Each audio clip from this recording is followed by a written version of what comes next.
We're gonna make a Bobby-approved wedge salad, the kind you would get at a steakhouse, but with a dairy-free dressing, and perfect for a hot summer day.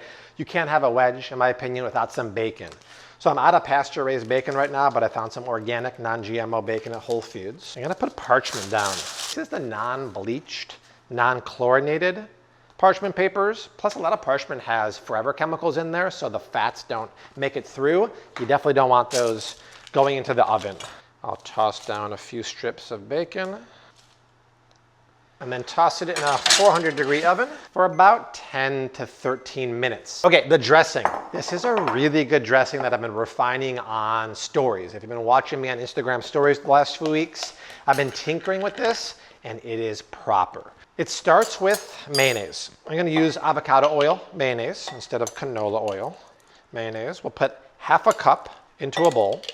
Half a cup of sour cream, but I wanna keep this dairy-free. This is a Bobby-approved dairy-free sour cream, and it's made of cashews, and it doesn't have any funky ingredients in there. Some people don't like it because if you look at it, it's pretty jiggly, but for sour cream, as a dairy-free alternative, it's very, very solid. So I'll put half a cup in there too. When you have raw apple cider vinegar, it tends to settle on the bottom. Just give it a shake up so that mother gets dispersed. I'll splash a tablespoon into the mixture. Almond milk, just to loosen up the dressing, 1 tablespoon. Capers. I like the salty, briny flavor of capers, and I like the flavor so much that I'll spill in a little bit of that briny juice, maybe about a teaspoon, and then take out a heaping teaspoon of the caper berries and just give them a rough chop with the Flav City knife. Capers go in.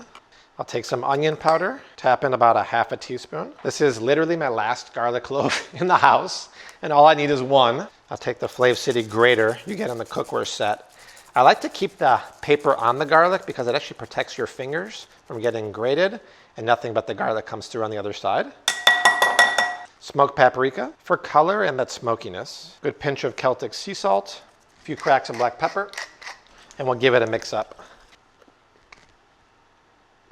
Oh man, that's really good. Let's go to the garden. So this is what I was talking about. This used to be tons of lacinato kale here. The tomatoes were going crazy, the green beans, the cucumbers, and now we have to rip it all out because of the moths. But this is surviving. We have rosemary, fennel fronds, dill, basil, oregano, all that stuff. But in the middle here, I'm gonna grab a big bushel of green onions. And then, what else can we, I'm gonna take some fennel fronds too.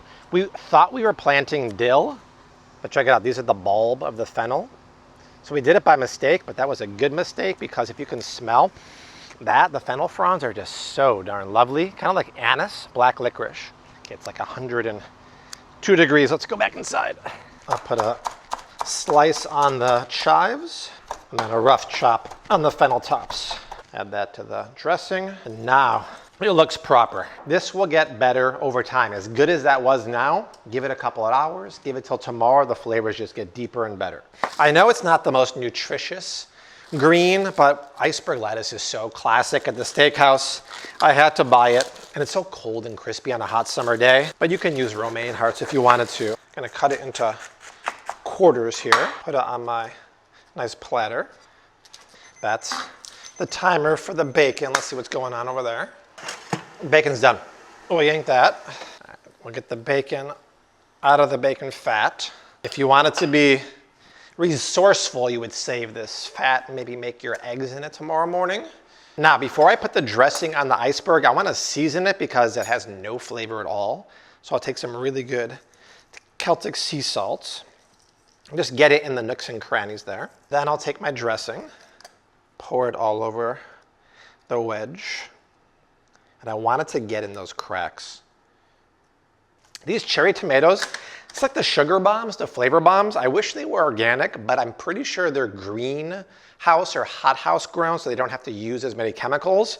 Because I buy the organic ones a lot, but they have no flavor at all. The sugar bombs are not as good as the cherry tomatoes we had in the garden before the iguanas and the moths got to there, but they're really yummy. I'm gonna slice the tomatoes in half. Before I put it on the salad, I wanna season the tomatoes, then just put them around the platter here.